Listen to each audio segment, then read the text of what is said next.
Hola, amados hermanos y hermanas, qué rico estar una semana más disfrutando de la palabra del Señor junto a ustedes, empezando un nuevo estudio que en realidad es fascinante. Es un gusto poder elegir qué poder estudiar y compartir. Realmente es un gusto. Y una de las cosas que disfruto de hablar de los profetas, y eso vamos a hablar desde hoy y por 4 semanas, es justamente que son tan contingentes.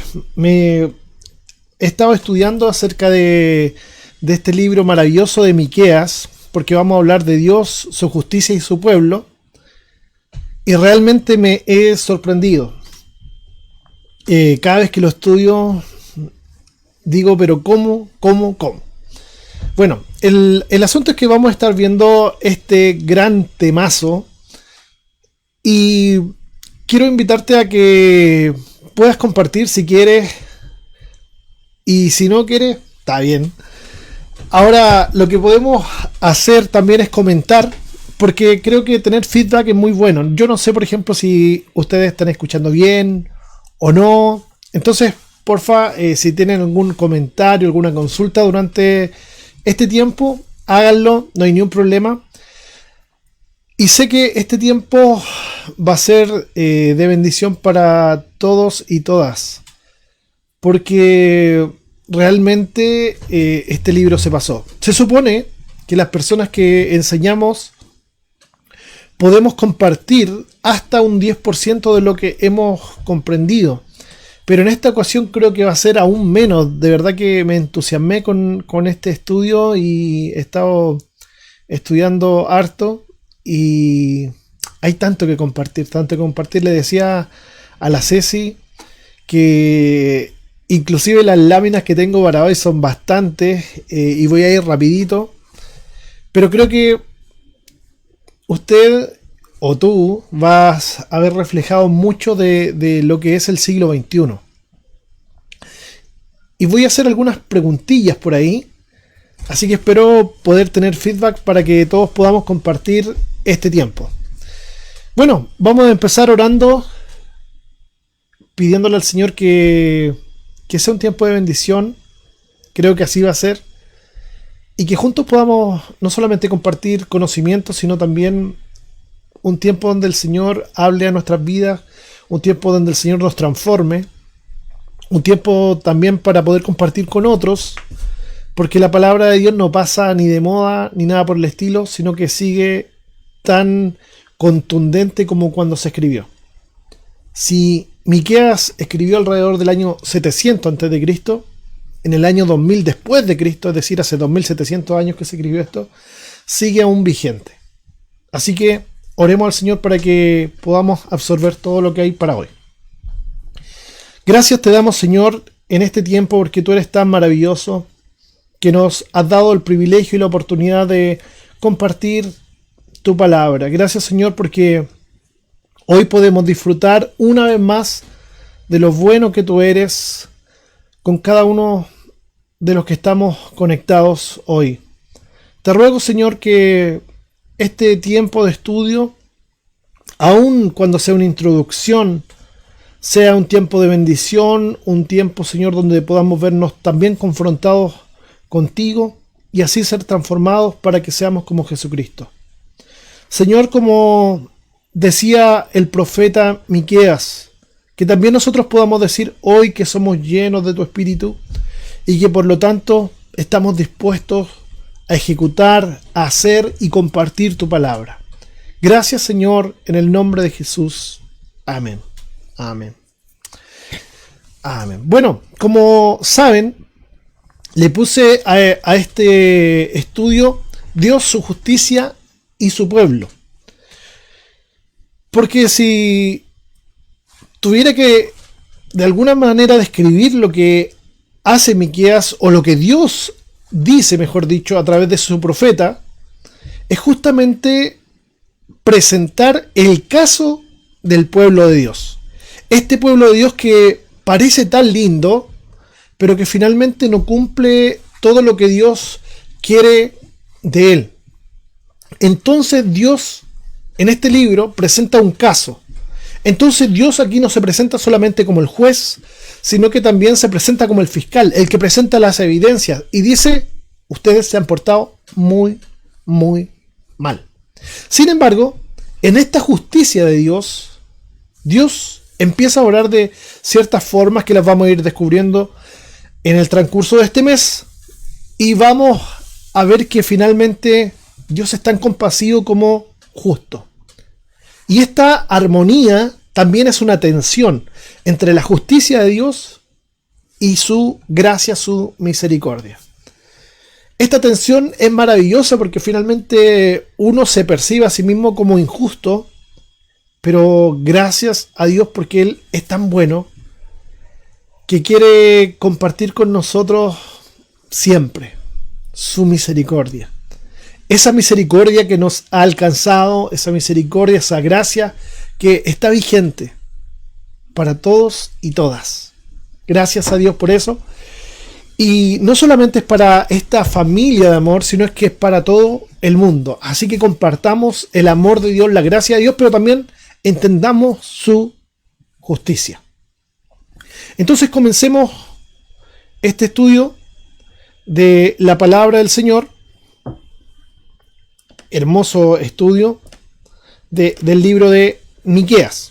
Entonces, a modo de introducción, vamos a decir que es importantísimo, sin ninguna duda, es importantísimo comprender los profetas para comprender el Nuevo Testamento.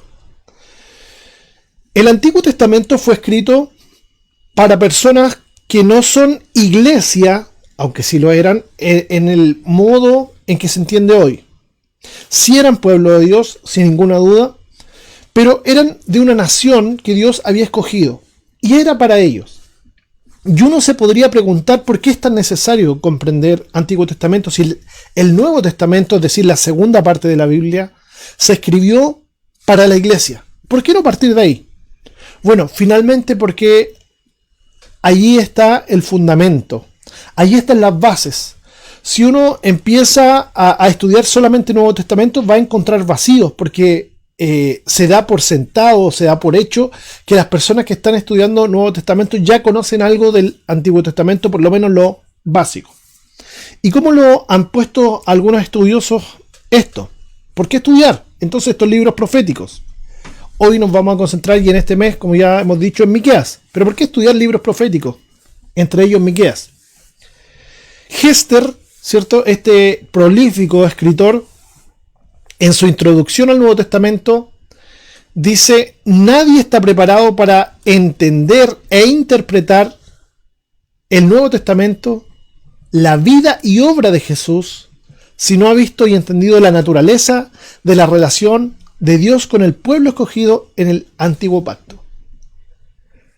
No se puede entender todo lo que Jesús ha hecho por cada uno de nosotros, por ti, por mí, si no entendemos, por lo menos en parte, el Antiguo Testamento. Por esto es tan necesario que estudiemos este tipo de libros. En segundo lugar, ¿por qué estudiar libros proféticos? Como dice Paul Venguer, nadie comprenderá las escrituras del Nuevo Testamento de manera apropiada si las escrituras del Antiguo Testamento constituyeran un misterio. ¿A qué se refiere este escritor? Bueno, simplemente a cosas tan básicas como los sacrificios. ¿Cómo entender el sacrificio de Cristo si no entiendo los sacrificios que están en el Antiguo Testamento? Y cómo estos evolucionaron para que nosotros hoy podamos comprender lo que en realidad Jesús hizo por cada uno de nosotros, que vivimos en un tiempo muy lejano a ese, pero que sin embargo, lo que eso proporcionó sigue vigente para hoy. Entonces, es necesario comprender el Antiguo Testamento para entender el Nuevo Testamento. Pero no es simplemente eso. Quiero incluir algo más. El Antiguo Testamento es tan palabra de Dios como el Nuevo Testamento. Ahora, ¿cuál es uno de los conflictos que nos encontramos aquí? La mala interpretación. Muchos estudian el Antiguo Testamento sin estudiar contexto. ¿Qué es el contexto? todo lo que rodea el texto. Por ejemplo, yo no puedo sacar una parte de un libro de la Biblia o de cualquier zona de la Biblia si no veo qué está alrededor. Pero no solamente está ese contexto. Por ejemplo, yo podría hablar de un versículo hoy de Miqueas y todo el resto en realidad me da el sentido de ese texto. Pero no solamente eso, sino en qué tiempo fue escrito, por quién fue escrito, para quién fue escrito, porque todo eso me va a dar luz para que yo pueda comprender lo que en realidad el texto bíblico dice. La interpretación bíblica justamente se trata de eso, que nosotros podamos comprender bien lo que se dijo hace cientos, hace miles de años, y por eso nosotros hoy podamos vivir lo que en realidad la palabra significa para nosotros hoy. Y eso se llama aplicación, que nosotros podamos vivir y ser transformados por la palabra de Dios porque la hemos comprendido bien. Y de eso hay un montón de ejemplos que no vamos a acabar nunca de explicar. Así que quiero saltarme eso e ir inmediatamente a lo que son los profetas y cómo la mayoría de nosotros los comprendemos. Bueno, mucha gente del siglo XXI supone, sin estar en lo cierto, que un profeta solamente es alguien que ve el futuro. Un profeta es alguien que cuenta qué va a pasar. Pero eso no necesariamente es la labor o la acción de un profeta. Ser profeta es mucho más que eso. Los profetas del Antiguo Testamento, de hecho, tienen características que nadie más va a tener en la historia. Por ejemplo, la palabra de Dios, la Biblia como nosotros la conocemos, fue escrita en gran parte por ellos. Y por lo tanto, su palabra es autoritativa. Ninguna palabra, ninguna predicación que hoy se pueda hacer tiene la misma autoridad que esa palabra. Nosotros tenemos que contrastar todo lo que hoy se diga como iglesia con lo que la Biblia dice. Por lo tanto, la palabra que está escrita tiene mayor autoridad. Porque yo puedo comprender si lo que hoy se dice como predicación o como enseñanza está bien, solamente si la pongo bajo el juicio de la palabra de Dios completa. Entonces, en ese sentido, ya no tenemos esta misma palabra profética. Sin embargo, la palabra de Dios sigue hablándonos hoy.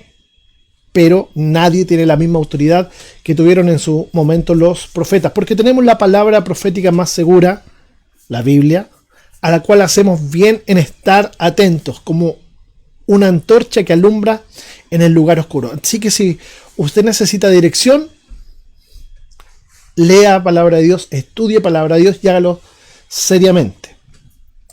Qué bueno que esté conectado por eso, o conectada. Hablemos de algunas cositas de los profetas del Antiguo Testamento. Bueno, hay varias palabras que designan al profeta. Una de ellas es Naví. Esta palabra habla de un hombre inspirado y generalmente uno va a entenderlo como estar en éxtasis. Pero más bien se refiere a uno que habla en nombre de otro. Podríamos designarlo así como algo como un embajador, como un heraldo, alguien que es un vocero, que no está diciendo lo suyo propio, sino que dice lo que es de alguien o un órgano distinto a sí mismo. Por ejemplo, hoy está el vocero del gobierno. No necesariamente todo lo que esa persona diga es su opinión, sino que él está tratando de interpretar lo que piensa el gobierno en su conjunto y decirlo a las demás personas. Ahora, este Naví es una palabra que se repite muchas veces en la Biblia. Aparece 309 veces como nombre y 600 veces como verbo. Bueno, esto quiere decir que aparece como acompañamiento o como designando a alguien. Es decir, como nombre el profeta y como verbo como la acción de profetizar. En segundo lugar, tenemos al Roe, que es bastante parecido al que vamos a hablar en tercer lugar. Y el Roe es el vidente, aquel que ve, aquel que entiende y emite esa visión. Ahora, esto es bastante particular Y creo que todos nosotros como cristianos debiéramos tener parte de esto. ¿A qué me refiero? Este vidente es el que ve, no tiene nublada su vista, sino que puede comprender el momento que se está viviendo, puede comprender las circunstancias que se están dando y por lo tanto, al discernir, al entender, al tener luz acerca de las circunstancias, este puede decir qué se debe hacer y qué no se debe hacer, por qué suceden las cosas y por qué no suceden. Cuando estaba en la universidad, muchos de mis profesores, por ejemplo de economía, ellos sabían que iba a pasar en los años venideros. ¿Por qué? Porque habían estudiado economía, pero no lo sabían en todos los aspectos. Tenemos en la tele meteorólogo, gente que va sabiendo supuestamente, o por lo menos en parte, lo que va a pasar en el futuro. Pero lo que le pasa al profeta es algo distinto, porque es algo que está sucediendo en el ámbito espiritual y no necesariamente, aunque también tiene relación, con lo natural. Entonces, este sabe discriminar. Las cosas naturales podrían suceder y espirituales por tales o cuales acontecimientos que se han dado en el pasado. Entonces, el vidente, este Roe, es uno que tiene visión más allá de lo que es lo natural. Si hay alguien que tenga más de 30 años, yo estoy llegando ya a los 30 años, va a acordarse de los Thundercats. Estos animalitos que podían a través de una espada ver más allá de lo evidente. Bueno, esta visión que tienen los profetas no es por una espada ni nada que se le parezca, sino que es porque Dios mismo les muestra las circunstancias que se están viviendo y por qué se han dado y qué se va a dar en el futuro. Entonces pueden ver más allá de lo que los demás naturalmente pueden observar. En tercer lugar tenemos José, que sería contemplar en visión. Por eso digo que es bastante parecido a Roe, pero esto es más de estar expectante y de estar asombrados con una visión. Aunque se ocupa como sinónimo de Roe, tiene esta diferencia, que este José sería el que está estupefacto por lo que ve. En parte, Miqueas es uno que ve una visión. De hecho, la próxima semana vamos a estar hablando del capítulo 1, que es una visión realmente magnífica, pero también espeluznante acerca de Dios. Y no voy a adelantar más porque los spoilers no son de Dios. Bueno, estos profetas, estas dos últimas palabras, Roe y José, son palabras que significan revelación o algo que se ve. Y proceden de la raíz ver, mirar, contemplar. Por lo tanto, el profeta es alguien que ve las cosas que los demás no pueden percibir. Y ya lo hemos dicho por qué. Porque Dios les ha capacitado. Porque Dios les muestra. Ahora, en el Nuevo Testamento se nos muestra a todos nosotros los cristianos, no a ciertas personas solamente, como personas que debemos tener discernimiento y que debemos recibir de Dios tal discernimiento. Que debemos ver las cosas como Él las ve. Y por lo tanto, poder percibir como Él ve. Bueno, si a alguien le falta esto, pídale a Dios y Él se lo va a dar sin ninguna duda. El Nabí era un predicador divinamente inspirado que transmite fielmente el mensaje revelado por Dios. ¿Y cuál es una de las frases favoritas de estos Nabí? Vino palabra de Jehová a mí diciendo, y empieza a describir lo que Dios les ha dicho, lo que Dios les ha mostrado, pero no es su palabra. En cambio, Roe y José empiezan a describir sentimientos, emociones, que en realidad son más de ellos. Ahora, todos los profetas obviamente están hablando de parte de Dios. No estamos diciendo que no sean inspirados por Dios ni nada por el estilo, sino que el Nabí es algo más extático, en el sentido de que transmite palabra por palabra casi. Es casi como una caja de resonancia que actúa de acuerdo a lo que Dios está diciendo. Entonces Dios mismo sería casi palabra por palabra el que está hablando y no el profeta. Ahora, una cosa que hay que tener en cuenta en toda la Biblia, no solamente en los profetas, es que Dios utiliza a las personas de acuerdo a sus características. Por eso podemos darnos cuenta que es muy distinto cuando escribe un Moisés la ley a cuando escribe un Jeremías profecía, porque sus caracteres son distintos, porque el tiempo en que está viviendo es distinto, la relación que tienen con el pueblo de Dios es distinta, y por lo tanto todos esos elementos van jugando de alguna manera algún papel en lo que ellos escriben y lo que entienden los receptores originales, y por lo tanto debiéramos entender también nosotros hoy. Cuando el profeta habla, Dios habla. Y esto también es relevante porque los profetas, aunque algunos de ellos no fueran comprendidos inmediatamente, poco tiempo después ya la gente se empieza a dar cuenta que en realidad este era un hombre de Dios, una mujer de Dios, en el caso por ejemplo de Hulda, la profetisa. Personas que Dios usaba con sus características, pero que no por eso dejaban de hablar lo que Dios quería que dijesen. Esto siempre lo explico de alguna manera con la música. No es lo mismo para un pianista tocar un piano de cola con piano vertical, o para un guitarrista tocar una guitarra con cuerdas de nylon que con cuerdas de metal. Todo esto va a dar diferentes sonidos.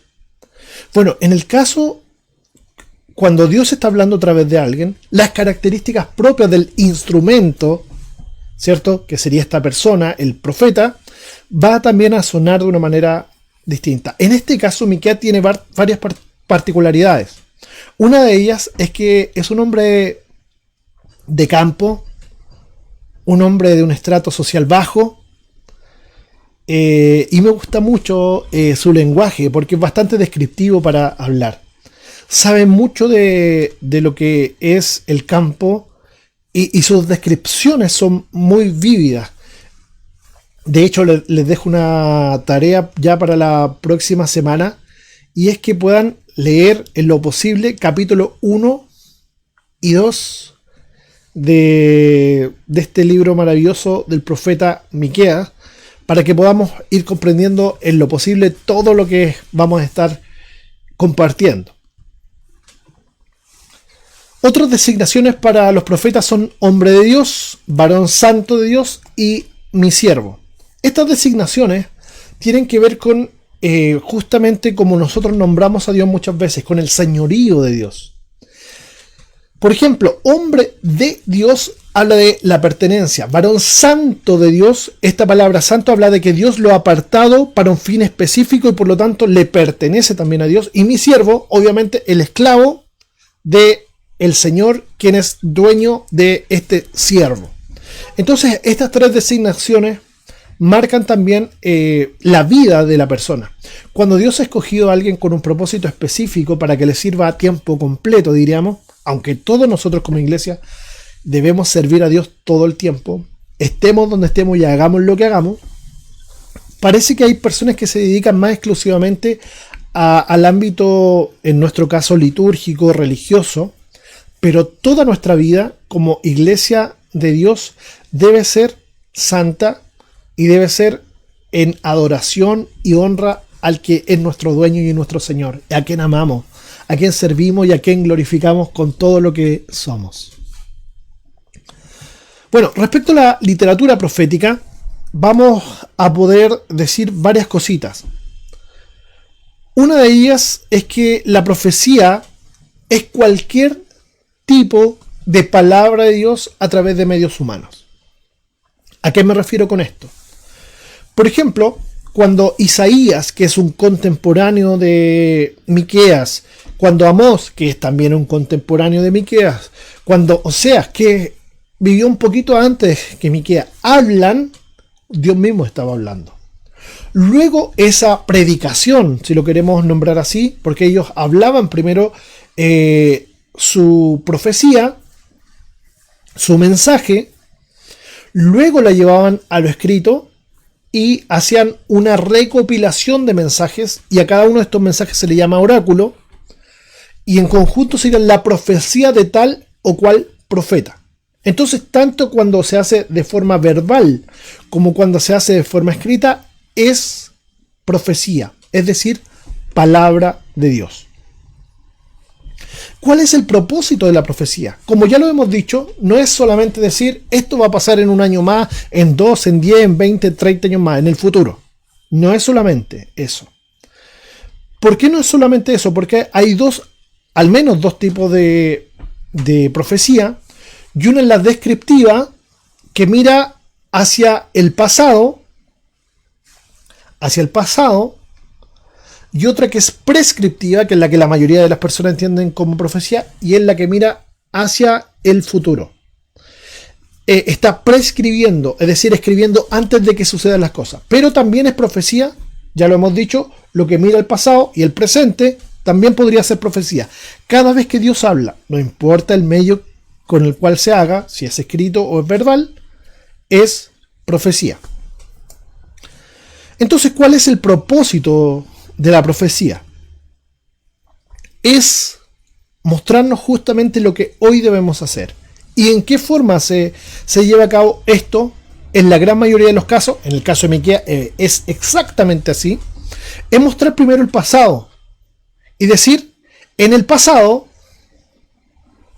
ustedes se han comportado de una manera y Dios se ha comportado de otra. Por ejemplo, esto va a decir, Dios ha sido fiel, Dios ha sido justo, Dios ha sido bueno, Dios ha sido misericordioso, los libró de Egipto, les proveyó en el desierto, les abrió el Mar Rojo, les abrió el Jordán, los hizo vencedores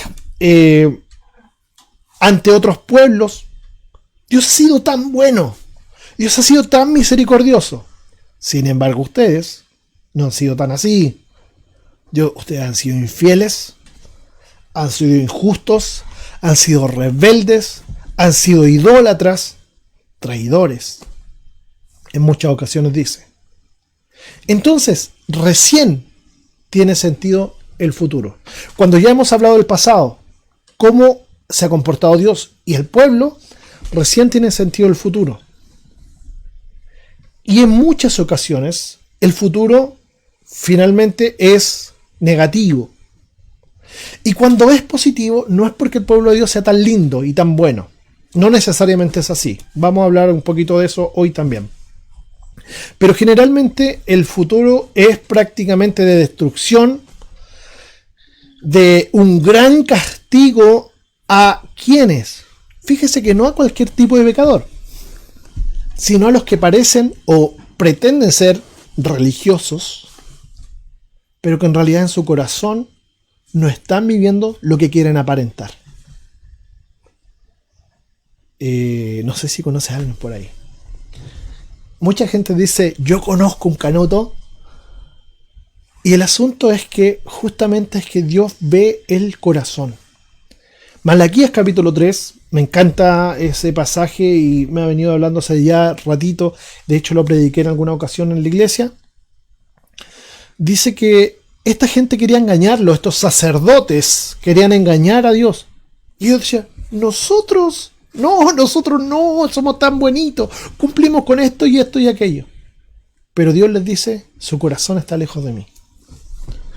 Porque finalmente lo que Dios quiere es tu corazón, mi corazón, y que podamos servirle porque en realidad le amamos con todo lo que somos. Finalmente, lo que Dios siempre hace no es solamente mostrar el futuro para decir viene destrucción, sino lo que Dios está haciendo es decirnos, vuélvanse a mí hoy. Por lo tanto, el sentido de la profecía no es solamente decir esto va a pasar en el futuro, lo bueno o lo malo, sino es cambien hoy. Si antes fueron rebeldes, hoy no lo sean. Hoy entiendan la escritura y vívanla. Si antes fueron idólatras, infieles, ahora sean fieles y conságrense para mí. ¿Pero cuándo deben hacerlo? ¿Mañana? No, hoy. Hoy es el día de salvación, van a repetir los profetas. Hoy es el día en que se vuelvan hacia Dios con todo su corazón. Y Miqueas también lo va a decir. Vuélvanse a Dios con todo fervor, porque eso es lo que Dios desea de cada uno de nosotros y nosotras. Que podamos realmente servir a Dios con sinceridad. Que no creamos, porque no puede ser eso, que podamos engañar a Dios. Eso no se puede hacer, no se puede realizar. Y finalmente esa es la opinión que vale. Probablemente podríamos engañar a mucha gente mucho tiempo, pero a Dios ni un segundo. ¿Qué sentido tiene engañar a todo el mundo haciéndonos pasar como cristianos de verdad, en el caso del profeta Miqueas, como parte del pueblo de Dios, si no lo somos? No sacamos nada. Entonces, aquí la idea es, vuélvanse a Dios de todo corazón. Y ese es el llamado también para nosotros, porque vamos a hablar de Dios, su justicia y su pueblo. Somos parte del pueblo de Dios, y si no lo eres, te invitamos a que seas parte de nuestra comunidad de fe, manantial de vida, y te vamos a recibir con los brazos abiertos. Queremos que compartas con nosotros no solamente este estudio, sino cada oportunidad que tengamos de reunirnos o de estar conectados. El profeta hebreo, el profeta bíblico, debía reconocer su presente, y es por eso, al entender su presente, que puede entender lo que está pasando y lo que va a pasar. Era crucial para poder ver lo que Dios estaba diciendo. Comprender la palabra de Dios para el momento de hoy, para hacer eso es necesario comprender lo que está pasando. Uno de los libros que creo que es menos comprendido y que también en algún sentido es profético, es Apocalipsis, y mucha gente cree que es un libro para temer, qué sé yo, pero realmente es un libro que quiere llevar esperanza. Ya lo estudiamos algunos meses, y finalmente se le mete cuco a las personas con este libro. Pero cuando uno empieza a estudiarlo con seriedad, empieza a decir, esto se vuelve a repetir una y otra vez. Hay gente que está controlada por el reino de las tinieblas. Hay gente que vive en egoísmo, que vive menospreciando a su prójimo, que no ama a Dios con todo su corazón. Y esto se va a repetir una y otra vez, porque el reino de los cielos no es de este mundo. Bueno, cuando comprendemos eso y lo que está pasando en nuestras circunstancias, podemos tener una palabra de Dios en nuestra boca, y eso es lo que le pasaba a los profetas. El profeta debía denunciar, si era el caso, y es el caso de Miqueas, las injusticias sociales. Debía denunciar lo que se estaba haciendo mal respecto a lo social. ¿Será contingente para nuestros días esto? ¿Injusticias sociales? Debía también denunciar si había mala política interior, por ejemplo, resguardar el orden, y exterior, la corrupción religiosa. ¿Habrá corrupción religiosa hoy? ¿O no la habrá? Y lo pregunto porque es muy fácil detectar, ver lo que pasó hace miles o cientos de años. Cuando uno entiende que muchos sacerdotes en el tiempo de los profetas vendían sus animalitos a un precio mayor, porque era lo único que podían comprar las demás personas para ofrecerle a Dios. Entonces alejaban a los más pobres de Dios. Esta corrupción religiosa, ¿se dará en nuestros tiempos? ¿Se dará en alguna parte que, por ejemplo, y no es solamente económica, pero es mucho más fácil de detectar, que la gente tenga que pagar para que supuestamente Dios les escuche o para acercarse a Dios? Ojo con eso. Desesperanza, deben denunciar el escepticismo, el ser reticente a lo que Dios dice, el no tener confianza, el no tener fe genuina en Dios, el no creer que Dios, por ejemplo, es bueno en todo tiempo, aun cuando las circunstancias indiquen lo contrario. Dios sigue siendo bueno, y muy, muy bueno. Entonces la pregunta sería, ¿es una labor vigente esta de denunciar las injusticias sociales, política exterior, corrupción religiosa, desesperanza, escepticismo? ¿Será una función que la iglesia debe seguir realizando? Deja tu comentario ahí y coméntame qué crees tú. ¿Hasta qué punto, si es que es así, y si es que no, por qué? ¿Y de qué forma debiéramos hacerlo como pueblo de Dios? ¿Debiéramos denunciar a los religiosos corruptos? Bueno, creo que para todo hay forma y forma, sin ninguna duda. Pero por lo menos contéstame si tú crees que debemos denunciar ese tipo de cosas nosotros como iglesia. Bueno, algunos principios de interpretación, y solamente los voy a enumerar porque hay tanto que decir. Siempre los hechos y la profecía tiene estrecha relación con el contexto histórico. Miqueas no escribe para nosotros en el siglo XXI, sino que está pensando en sus receptores originales.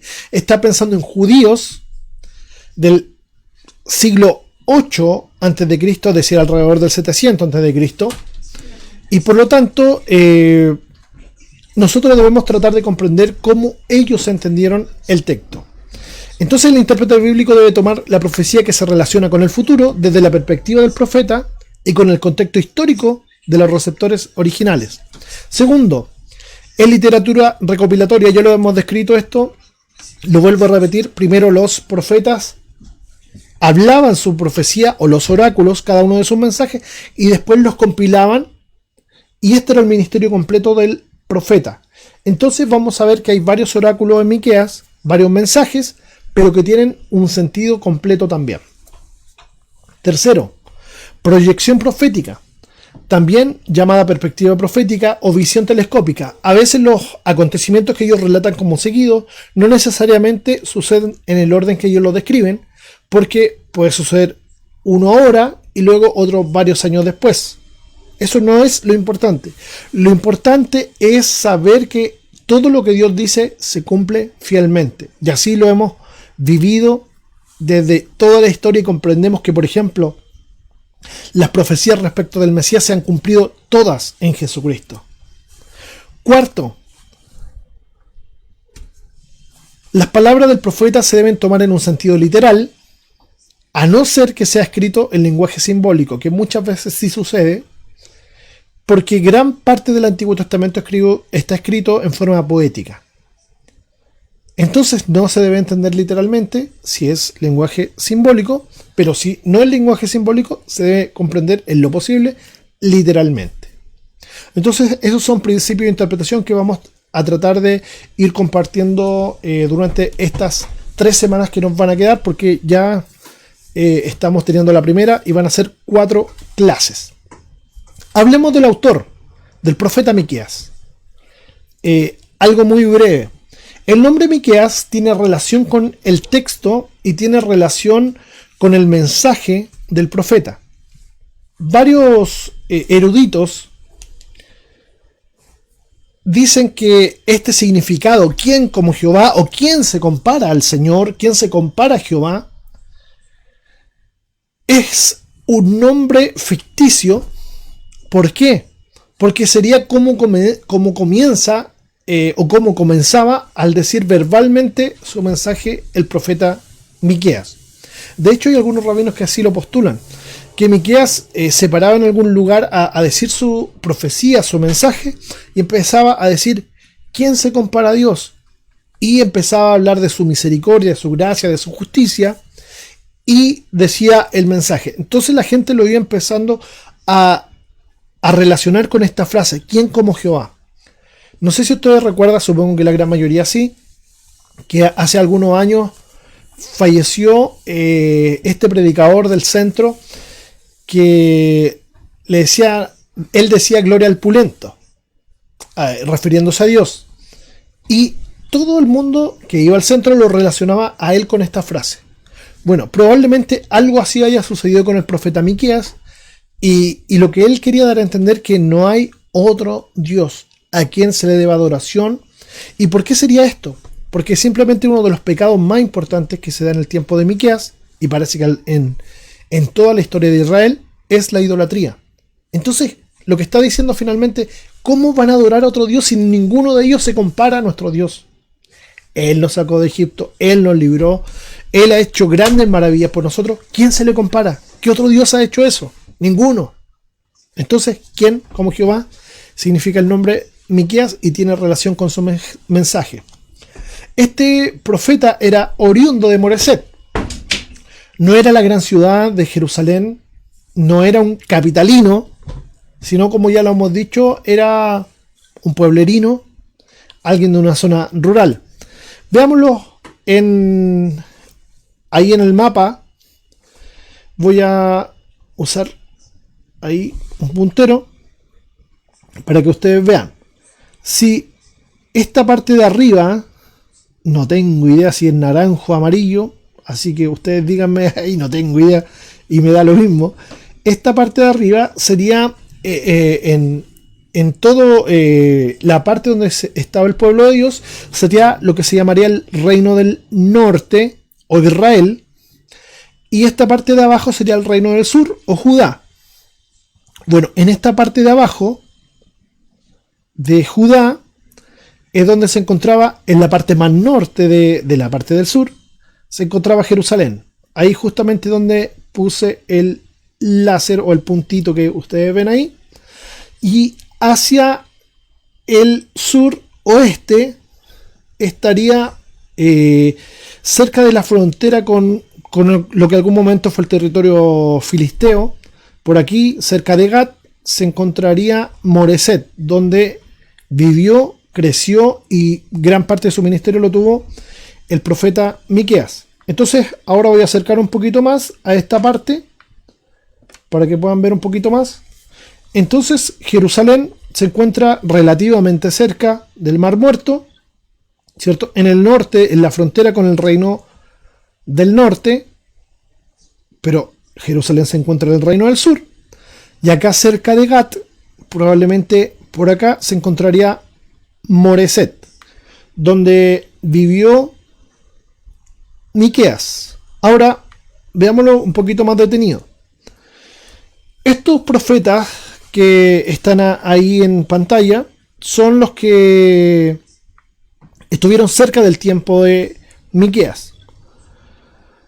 Isaías profetizó en Jerusalén, de hecho muy distinto en gran medida a Miqueas, porque Miqueas, por ejemplo, era rural, era pobre, sin embargo Isaías era familiar de los reyes, él estaba en palacio, él estaba relacionado con la aristocracia, diríamos, con la gente más influyente de la época. Sin embargo, aunque sus enfoques son distintos, el mensaje es prácticamente el mismo. Pero Isaías sí se extiende mucho más. Miqueas mucho más concentrado, mucho más corto, mucho más breve, pero prácticamente el sentido de su mensaje es el mismo.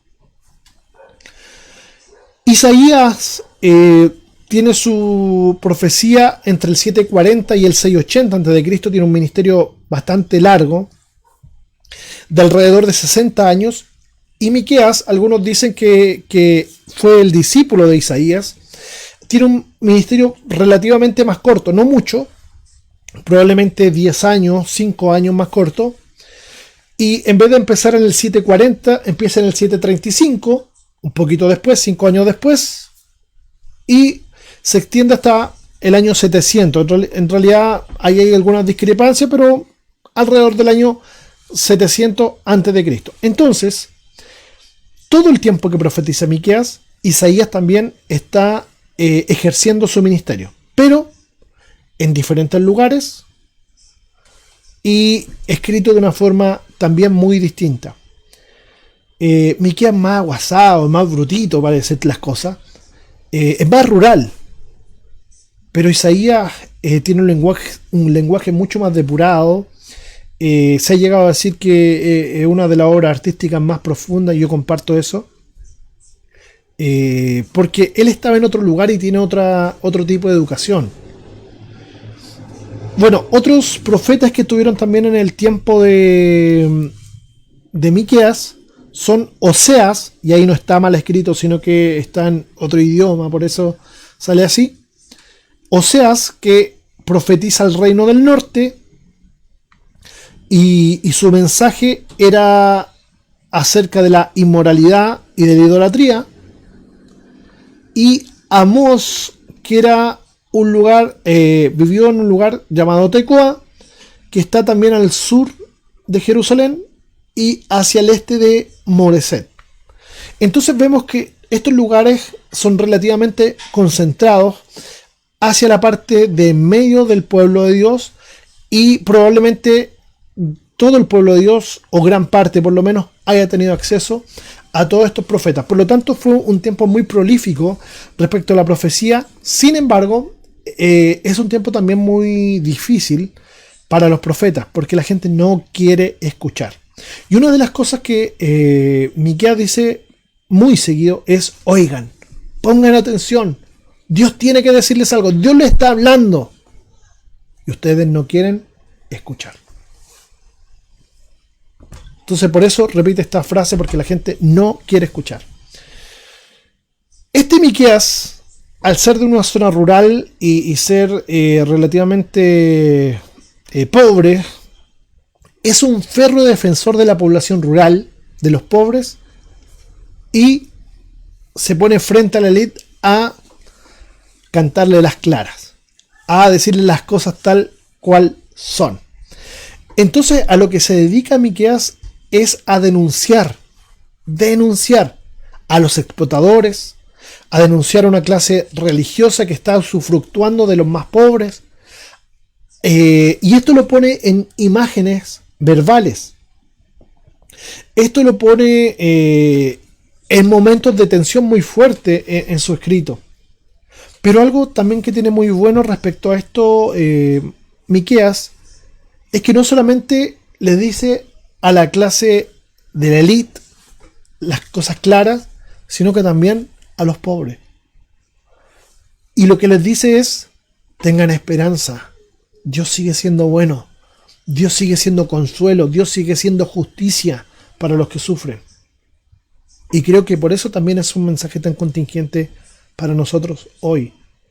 Porque hoy hay mucha gente sin esperanza. Hay mucha gente a la cual no se le ha hecho justicia. Dios sigue siendo fiel. ¿Seremos nosotros su instrumento? ¿Seremos nosotros quienes llevemos esperanza? Dios lo quiera. Dios quiera que así sea. Que nosotros como iglesia realmente seamos lumbrera en lugar oscuro. En el Chile del siglo XXI es muy necesario un pueblo de Dios que no solamente hable de moral, sino que actúe moralmente. Y no estoy hablando de sexualidad necesariamente, estoy hablando de todos los ámbitos de la vida. Como dice el Nuevo Testamento, que seamos buenos pagadores si somos empleadores, que seamos gente honesta, que seamos gente que acompaña al otro, que no le desarrocha al piso, que no seamos egoístas, avaros, sino que realmente vivamos como pueblo de Dios genuinamente en todo lo que ello requiera. Critica entonces, ya lo dijimos, a la clase religiosa que tiene alianzas con los poderosos. Y esto también se ve hoy, lamentablemente. Miqueas no es solo uno que protesta en contra de la maldad. Y no estoy diciendo que eso esté mal. Pero lo que estoy diciendo es que Miqueas no se queda en eso. No se queda en la protesta. No se queda en denunciar y decir: uy, cuán mal hacen las cosas ustedes. Sino que es uno que llama a todos a vivir una verdadera relación con Dios y por lo tanto con su prójimo. Porque esto no se va a dar si Dios no transforma el corazón del ser humano. Entonces no es solamente un crítico de la autoridad, está lejos de ser eso. Miqueas aboga por un corazón transformado. Miqueas está pendiente de que el ser humano, en este caso el que se dice ser pueblo de Dios, sea verdaderamente pueblo de Dios. Por eso también Miqueas es un llamado a volver a la palabra. Porque las personas no son transformadas si no es por la palabra. Y este supuesto pueblo de Dios, los que son de la aristocracia en el tiempo de Miqueas y que están usufructuando de sus hermanos, de sus semejantes, de su prójimo, han dejado la ley. Porque la ley dejaba muy bien estipulado que debían comportarse bien con aquellos que estaban sufriendo, con el extranjero, con la viuda, con el huérfano. Debían proveerle de todo lo necesario, sobre todo los más poderosos. Pero eso no se da si no hay corazones transformados. Entonces lo que está diciendo el profeta no es solamente hagan esto y hagan aquellos, sino que háganlo porque Dios le está transformando el corazón. Nosotros diríamos la mente. Cuando alguien realmente es transformado en su mente, es que puede cambiar en sus acciones. Con este llamado, Miqueas influyó por lo menos en un rey, Ezequías, quien hace varias transformaciones religiosas y las vamos a estar viendo en las próximas semanas. Y uno no debiera esperar menos que eso, que la palabra de Dios no vuelva vacía. A veces uno dice: no están llevándose a cabo todas las cosas que debieran suceder, pero Dios siempre está obrando a través de lo que nosotros podemos hacer como pueblo suyo. Bueno, ya hemos dicho que la fecha en que escribió el profeta Miqueas es alrededor del 735 al 690, aunque lo podríamos acotar mucho más, del 735 probablemente hasta el 700, 705.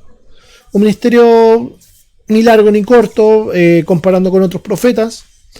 Lo que sí es muy claro es que fue alrededor de esa fecha, porque él, una de las cosas que hace Miqueas es nombrar en qué tiempo o qué reyes habían. Y dice el versículo 1, capítulo 1, versículo 1, en días de Jotam, Acaz y Ezequías, reyes de Judá. Entonces, está dirigido probablemente mayormente a Judá, no solo a Judá, pero está concentrado en ese tiempo. Es contemporáneo y complementario a Isaías, ya lo explicamos eso. Y la diferencia principal entre Isaías y Miqueas es la extensión de su mensaje. Prácticamente no hay más diferencia. El libro de Isaías tiene 66 capítulos. Este solamente tiene 7. No es tan corto para ser de los profetas menores, pero sin ninguna duda mucho más corto, mucho más resumido que Isaías. Pero los dos hablan de las mismas cosas. Ahora, para que veamos el contexto histórico en forma un poquito más amplia, y esto lo voy a pasar bien rapidito. Después de salir de la esclavitud en Egipto, que puede haber pasado alrededor del 1400, 1200 a.C., los judíos entran en Canaán, ¿cierto? Cuando Dios le abre el Mar Rojo, luego andan 40 años en el desierto, y luego que entran en Canaán y poseen la tierra que nosotros conocemos hoy como Palestina, que diríamos Israel, hay un periodo de alrededor de 100 años donde gobiernan los jueces.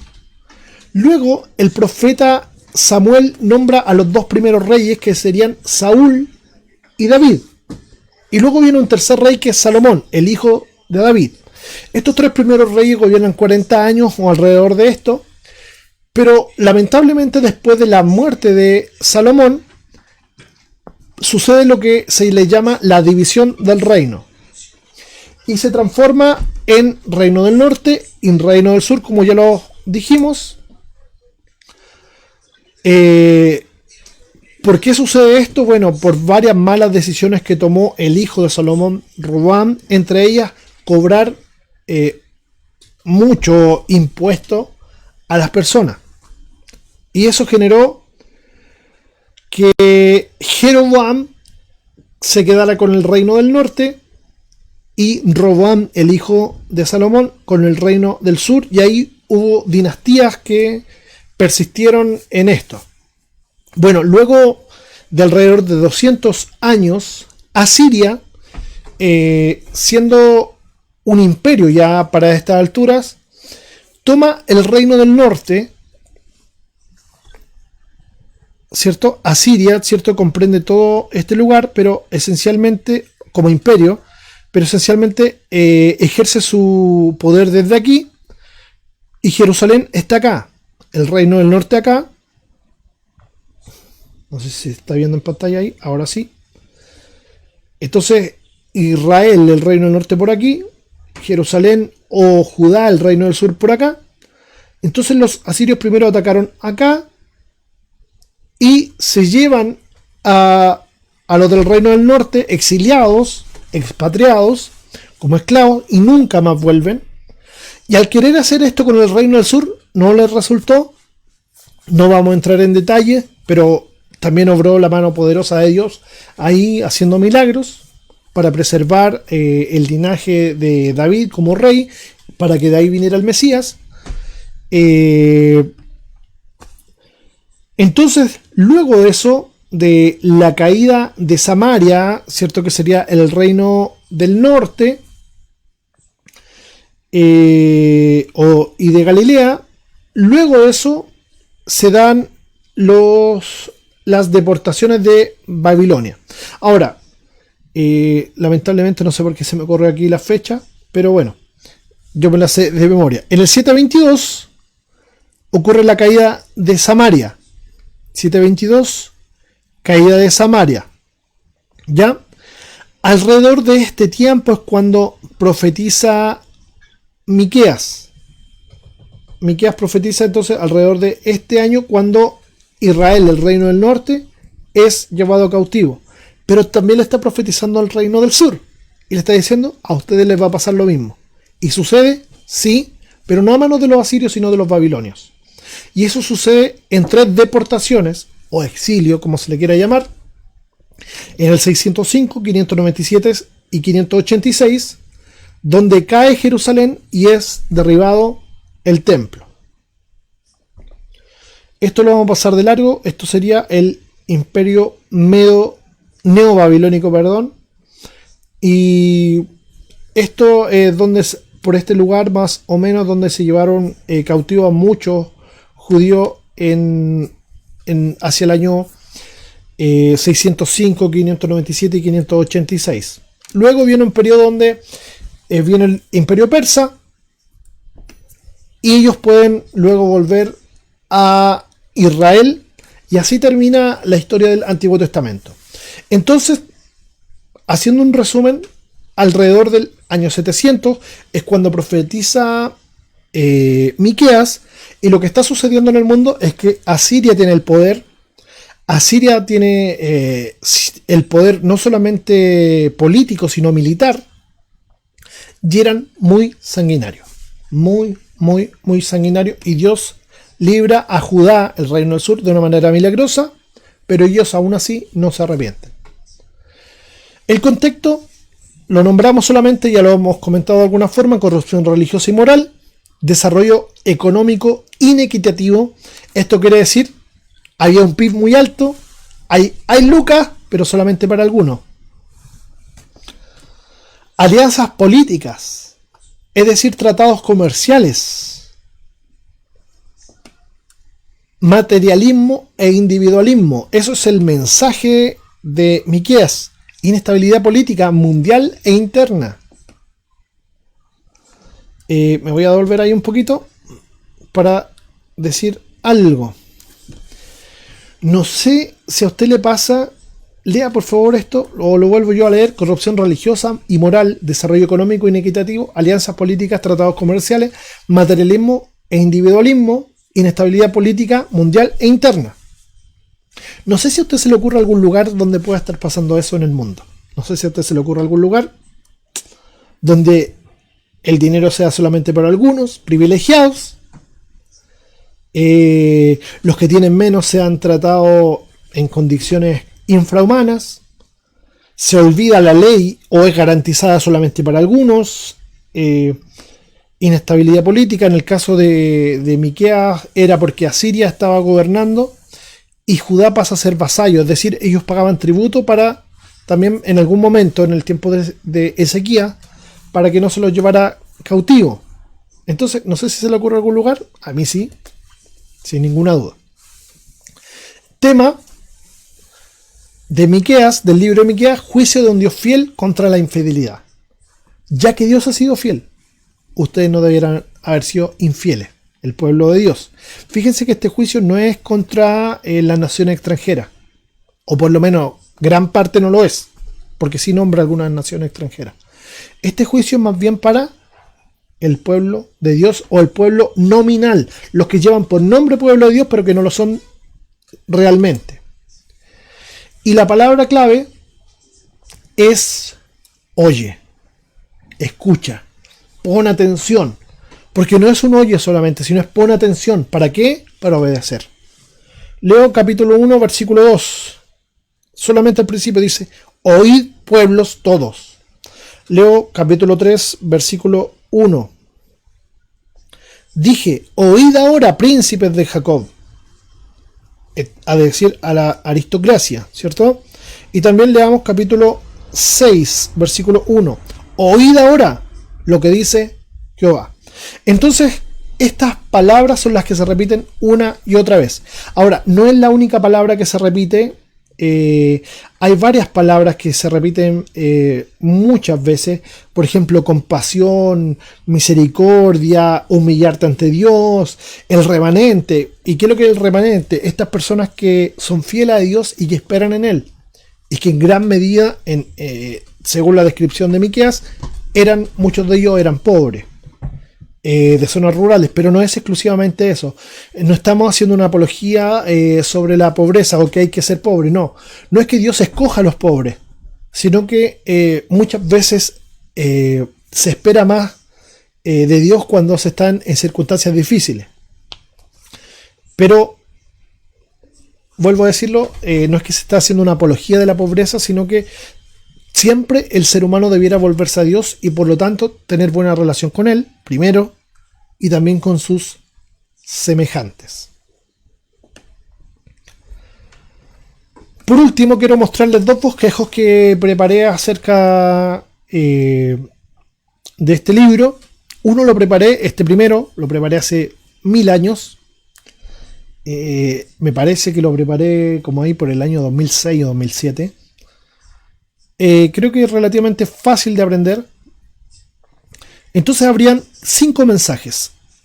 El primero, la dramática venida del Señor. Y es muy dramática, así que lea el capítulo 1 y 2. Y vamos a estarlo conversando la próxima semana. Si puede, léalo en la Biblia de Jerusalén. O la Biblia latinoamericana, que es muy buena. Es sobre todo para leer profetas. Condenación de los privilegiados. Luego, el reino universal del Señor. Luego, Dios presenta su caso en contra del supuesto pueblo de Dios. Y la única esperanza es Dios. Entonces, con estas 5 partes, ¿cómo se dividiría todo el libro? Ahora, hice otro bosquejo más reciente que lo dividí en más partes, pero más fácil de comprender. Ahora lo explico. Habrían 3 acusaciones. ¿Y cómo uno puede saber dónde van? Porque van en los oídos. Pongan atención. Estas son sus fallas.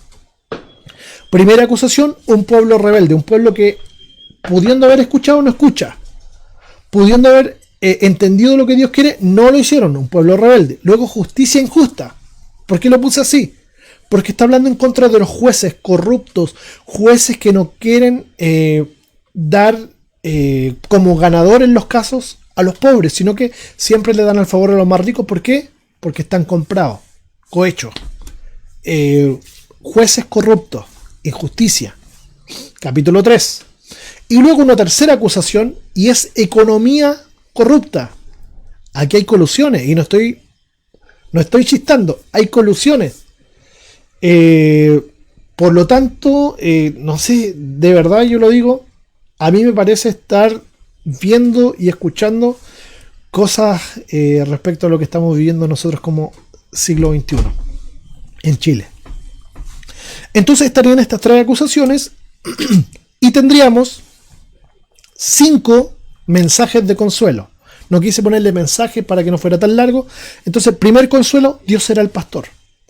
Ya que estos gobernantes, esta gente que tiene privilegios, los ha tratado mal, yo los voy a tratar como un buen pastor, dice Dios. Segundo consuelo, ya que el templo va a ser destruido, y eso es lo que avisó a Miqueas, y que luego sucede en el año alrededor del año 586 a.C., luego de eso, dice el profeta, Dios va a levantar una nueva Jerusalén. Jerusalén va a ser destruida, pero Dios va a levantar una nueva Jerusalén, un nuevo pueblo y un nuevo templo. ¿Y quiénes van a estar ahí? El remanente, los que han sido fieles. Tercer consuelo, Dios restaura a su pueblo a través del Mesías. Bueno, no solamente va a haber una Jerusalén nueva, no solamente va a haber un templo nuevo, sino que el Mesías va a ser un buen rey y va a tratar como debe a los que están sufriendo hoy. Cuarto consuelo, el reino de Dios es uno que imparte justicia. Y ese es el buen trato de este Mesías. Quinto consuelo y último, Dios cumplirá sus promesas. Y esto es maravilloso porque empieza a nombrar cosas que Dios le había prometido a Abraham alrededor del año 1800 a.C. Es decir, prácticamente o alrededor de 1000 años antes.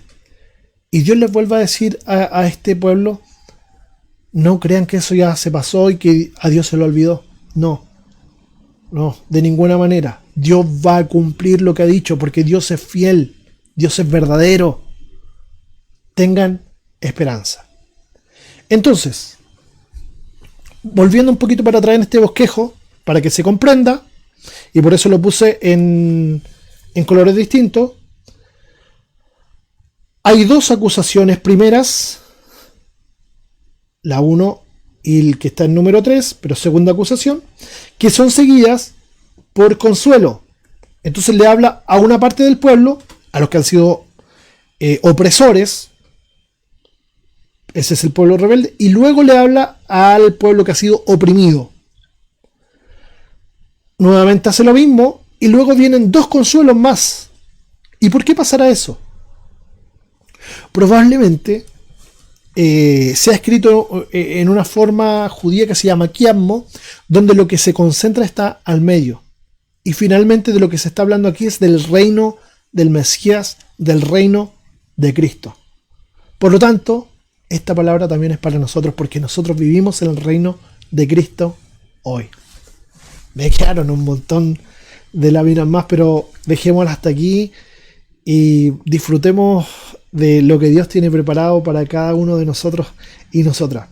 Una vez más lo repito, le invito a que puedan estar leyendo este hermoso libro, capítulo 1, 2 y 3 si pueden. En lo posible, no, obviamente que no es una obligación para nadie hacerlo. Y si pueden hacerlo en versión latinoamericana, Biblia de Jerusalén, ¿por qué en esas traducciones? Simplemente porque son mucho más claras en el sentido de mostrar visualmente lo que se está diciendo. Son mucho más explicativas. NTV también es una muy buena traducción, donde se comprende lo que se está diciendo. Es un lenguaje muy actual. Y Reina Valera, la que ocupamos generalmente, aunque es una muy buena traducción, también tiene un problema que es un lenguaje un poquito más antiguo. Entonces, si puedes leer en alguna de esas versiones, la vuelvo a repetir: Biblia de Jerusalén, Biblia latinoamericana, NTV, que es nueva traducción viviente.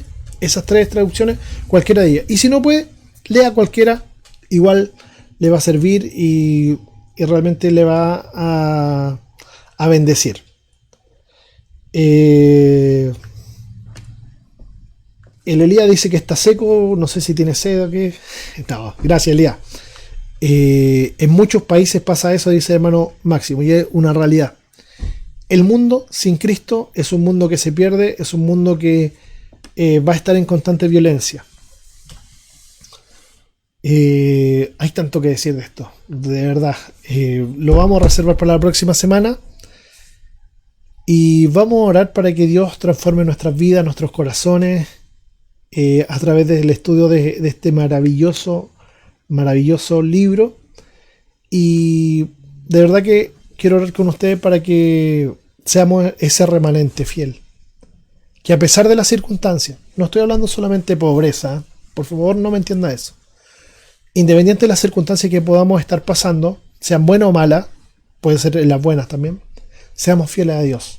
Fieles a Dios, que lo honremos en todo lo que somos y en todo lo que hacemos. Oremos a Dios antes de terminar. Gracias, Señor, te damos por este tiempo donde hemos podido compartir, estudiar, interiorizarnos un poco más de lo que tú tienes para nosotros hoy. Te ruego, Señor, que este mes que vamos a estar estudiando, estas 4 semanas, sean realmente fructíferas y que cada uno de los que está conectados y los que se van a conectar puedan ser bendecidos para tu gloria y honra. Señor, ayúdanos a ser ese remanente fiel, esos que te damos gloria en toda situación y en todo tiempo, aquellos que en realidad te amamos con todo el corazón y que amamos a nuestro prójimo. Gracias, Señor, en el nombre de Jesús. Amén. Amén. Dios les bendiga mucho. Un gustazo estar con cada uno de ustedes. Nos vemos la próxima semana. Bye bye.